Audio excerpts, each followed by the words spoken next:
Good morning. It is time for the morning drive with the Undertaker. Come on in and join the Undertaker for the morning drive.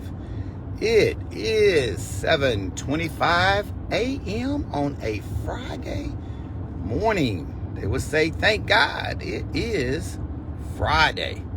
I just like to thank God for every day, not just on Friday. It is 41 degrees in Dallas-Fort Worth Metroplex. It's a beautiful day. I believe the high today is around about 61 degrees. So we're looking forward to that. Last day of winter. I don't know about you guys. I'm still pretty excited about that. This is the last day we get to put in the felt hats. Tomorrow we have to switch up and go with the spring attire. That means straw hats. No more felt hats after tomorrow. Be sure and share that with your friends. Hit the share button right now. It's at the bottom of your phone, the bottom of your device. Let your friends know it is time for the morning drive with the Undertaker. No more thick wool sweaters and big coats, and all those days are over, and all the winter shoes. It's time to put them up. Yeah, I know it's going to be 4 degrees in the morning. You might get away with putting a coat on, but it is springtime tomorrow. Put up the winter gear, switch out to the spring gear. You may say to yourself, well, I'm not for sure. What is spring and what is winter attire? If you don't know, they say, ask somebody.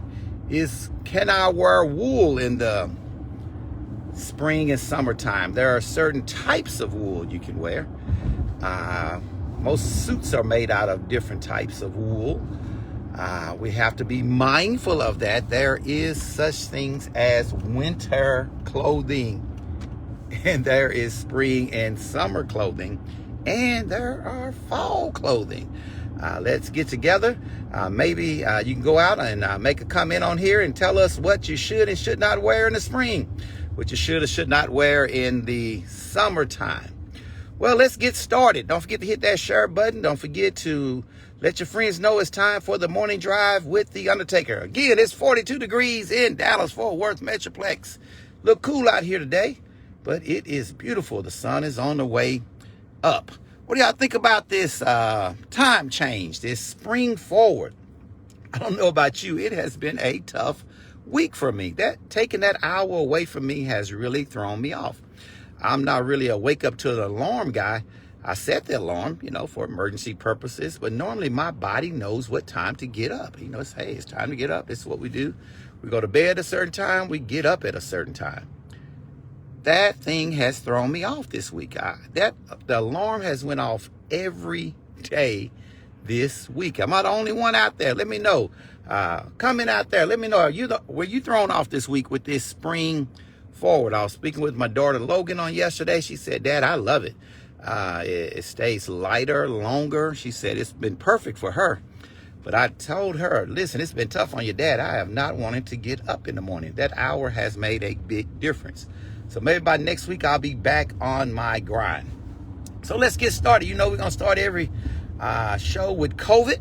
COVID is still much alive. COVID is still there, especially in our community. So we must continue to educate the public when it comes to COVID. So let's get some good news about COVID today. CVS and Walgreens both say that there's a major demand for this vaccine in Texas. The demand is up. So I think that's a good thing. That means people are trying to get it. They're reaching out to the pharmacies saying, hey, I want it. So I'm proud to hear that, is that people are trying to get it. For those who haven't gotten it already, people are trying to get it. So that's a great thing.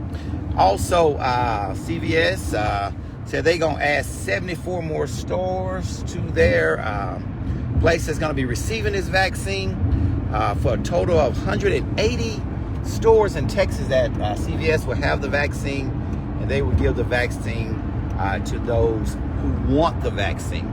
So they're taking appointments now. So I'm glad to hear that more people are asking for the vaccine. They want the vaccine. So let's get this vaccine. The White House said they're ahead of schedule as far as the amount of people who has been vaccinated.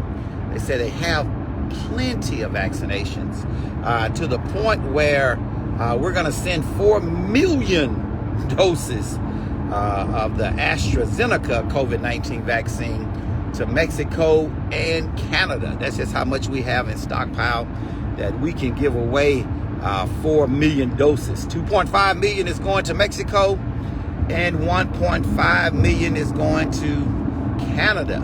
So we're giving away the AstraZeneca, not the Moderna, and we're not giving away the Pfizer, and we are not giving away the Johnson & Johnson, but we have stockpiled some AstraZeneca, and we're going to share it with our neighbors. All right, on to some world news. I'm pretty, I don't know how to take this one, but I just thought I better share it. Biden was asked in an interview whether he thought Putin, y'all know Trump partner Putin, he said, hey, do you think Putin is a killer? That's what the interviewer asked Biden. He says, hey, do you think the president of Russia, Putin, is a killer? And President Biden said, yes, I believe that he is a killer. Well, that got back to President Putin and Russia, and this is what he said in return.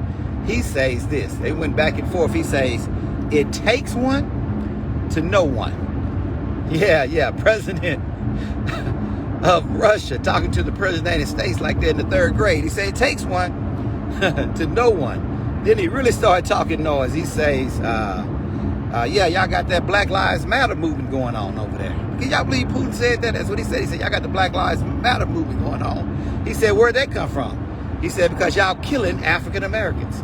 Putin said that. Yeah, that's what he said. He said, it takes one to know one. He said, don't forget about your troubled past. Now, this is Putin going in. He said, don't forget, America, about your troubled past. He said, you remember slavery? Yeah, Putin said that. He said, you remember slavery? And he said, don't forget how y'all slaughtered all those Native Americans. He said, don't forget about your past. You calling me a killer. He says, you guys are known for racial injustice.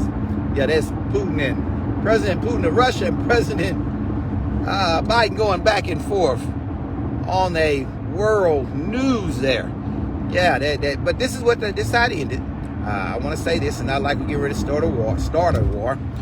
This is what Biden came back and said, is that, listen, I am going to continue to work with Putin. He is a killer. He's not my, I haven't forgot who he was. But we are going to continue to work together on mutual concerns. They want us to know that President Biden and President Putin have been on this global stage for a long time. Y'all know Biden came out of the Senate, and of course Vice President under our beloved President Barack Obama. He's been around a long time. Putin has been around a long time. They've known each other for a long time, and their feelings for each other has not changed. Oh, right. I thought that was interesting world news. But let's move on to some sports. Yeah, I told you it's free agency time, and I'm pretty excited the Cowboys actually made a move. We signed 3, a defensive player. We talked about, Dallas working on the defensive side of the ball. We signed 3 brand new defensive players. One came from New York Jets. Say, well, they wasn't a good team, but this guy was a pretty good player. His name is Terrell Basham. I'm going to make sure I'm saying this right, pronounce his name right. It's spelled B-A-S-H-A-M. He signed a 2-year deal. They say he's pretty good. They gave him $6.5 million for 2 years. Say he's a great ball player. We also got the Chicago Bears defensive lineman Brett Urban. Now, I know Urban was a great ball player. I was glad to see him come up available on free agency. I believe he's going to probably be one of the starters for us. He signed a 1-year contract with us. He was like the 3rd highest ranked defensive grade of any defensive lineman in the NFL last year. So he's the real deal. So I'm excited to have him. And we got Houston Texan defensive tackle Carlos Watson. We signed him for a year. So they sent these guys pretty good ball players that we did well in the free agency And then we re-signed one of my favorite cornerbacks, Jordan Lewis. I don't know if you guys remember Jordan Lewis last year, but he's the real deal. I'm glad to see him coming back. And we got a 3-year deal with him. He's young, so we'll have him back there for a while. So, hey, I believe the Cowboys did pretty good yesterday. I'm glad to see them make some moves, especially on the defensive side. I believe we were pretty solid on the offensive end. So, defense, congratulations. People are saying these free agent signing, where they getting all this money from to pay all these people. Please know the NFL makes plenty of money. Money is not their issue. We talked about the NFL last year. I had a $5.9 million a year contract with TV. Not million, $5.9 billion. Let's not get that confused. A $5.9 billion TV contract last year, and renegotiated that thing. So in 2023, 2022, 2023 year, y'all, they went up 80%. They got $113 billion contract with TV. $113 billion contract over the next 11 seasons of football. Amazon jumped in on that thing, saying, hey, we want exclusive rights to the Thursday night football. So it's going to be on Amazon. So everybody's getting in on football. Everybody's watching football. Television don't mind giving those big contracts. So, of course, we want these NFL players to get some of that money. And, of course, how much money they make on selling merchandise and all the other things, not including all these ticket sales. I mean, we spend a lot of money just on season tickets every year and all the merchandise they sell. And, of course, the big money comes from these TV contracts. So I'm glad to see some of these players in free agency getting these big contracts like Dak Prescott and getting paid what they deserve, because they are the ones who's actually making the money for the NFL. Well, I can't end this morning drive without talking a little bit about my boy Luka. Michael Beck would say I'm the only one, me and boy down to Lou, the only one that love us some Luka. Well, I am a major Mavericks fan. They said Dallas Mavericks fan for life is what they call it. Luka scored 42 points. Mikey put 42 on him, and he did that in 43 minutes. Now, he was playing the Clippers. Now, Clippers the real deal. Now, Clippers won that thing. Well, they didn't. Yeah, they've been doing pretty well. They're the championship caliber team. They've between them and the Lakers, they fight it out pretty good. Clippers the real deal. And he put 42 on them in 43 minutes. Not only that, they bragging about how Luka can now play some defense. They say he's not just an offensive player, but he can play some defense.